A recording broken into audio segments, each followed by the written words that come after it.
I was a Boston Red Sox fan. He was a St. Louis Cardinals fan. He was never sick. He was always full of life. He was the jokester, full of energy, but he had this huge heart that he always wanted to help others. We could finish each other's sentences. We became very close. Lane was always a healthy child. He played select soccer, he played basketball, he played baseball.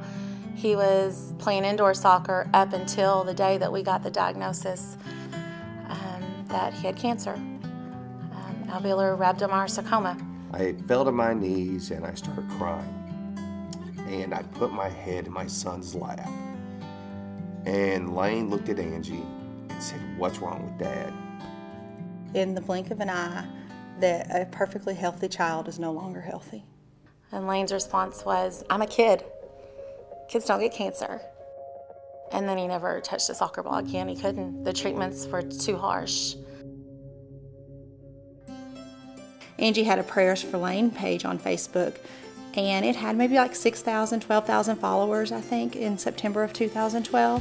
Someone picked that up on the East Coast and wanted to follow and mimic a lot of what Lane would do in pictures. He often had a thumbs up. The phones were ringing off the hook. We were watching all the pictures coming in on the media sites and showing Lane, and he just smiled. And we would show him certain people that he thought, like the St. Louis Cardinals. He just like, "Oh my gosh, Mom, that's the Cardinals," you know, because that's his favorite sports team. And it was pretty awesome seeing everybody come together, not only for him, but for childhood cancer.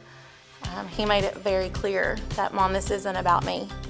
Lots of celebrities, athletes, country music stars, news anchors, local basketball teams, bands, everybody started sending in thumbs up pictures to help keep him motivated and let him know that they were praying for him in this battle with him. And it went up to about 400,000 people. It was about, after we'd been home about 2 weeks, and I said, "Lane, what do you think this is all about? Why is this happening?"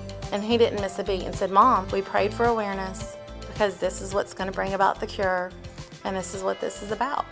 I said, "Well, what do you want me to do?" And that's where the foundation came out of. I had one bad day in my life. And that was October 17th. And his doctor came in the room. It was the first time he spoke. And when Dr. B walked in the room, Lane raised up and looked at him and said, "You just can't fix it this time, can you?" And Dr. B said, "No, Lane, we can't." Lane looked at me and said, "It's okay, Mom, I just want to go to the light." He said, "Because when I cross over, there's not any cancer." I said, "Lane, what are you talking about?" And he just pointed up to the sky and he said, "I just want to go up to the light, Mom, I'm going to be okay." My brother's wish, it was that we kept the foundation going. And then that somebody actually found a cure for cancer. We fund innovative new research that has less toxic treatments. We also fund research that's looking for a cause for childhood cancer, because Lane was very clear that chemo is not the answer. He said, "Mom, you find the cause and you're going to find the cure." We are really, really dependent on incredible pediatric cancer foundations to support scientists like myself. Worldwide, 175,000 kids are diagnosed every year with childhood cancer. In the United States, it is the #1 disease killer of children. When you look at all the other diseases that children are diagnosed with, childhood cancer, you can combine all of them, and childhood cancer is the #1 disease. And most people don't know that. We didn't know that. If it wasn't for foundations like Thumbs Up for Lane Goodwin, I couldn't do the research in my own laboratory. The federal government only put 4% towards childhood cancer research and all the rest towards adult cancers. However, as parents, most of us would say, that's just not right. Our kids come first. 32 or 36 children a day are diagnosed with cancer. I mean, that's 32 to 36 families that get affected every day. We also assist families with emotional support. I talk to families on a daily basis that are getting diagnosis. My wife is doing so much more than just helping herself or going on and moving on.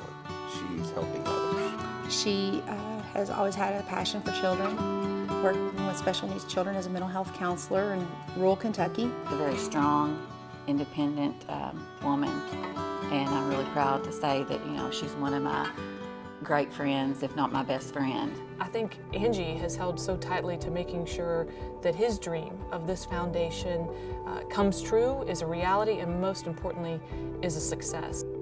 Angie's phone's on 24 hours a day, 7 days a week, 365 days out of the year. She's always answering it. She's always talking on it. She's always helping somebody out. She's one of the most persistent and one of the most incredible advocates whom I have ever worked with. I can't even imagine what she's going through after losing Lane, and to still put 110% effort into making Lane's wish, fulfilled. I believe she deserves the award because after all that her family's been through the past 4 or 5 years, she's still thinking about others.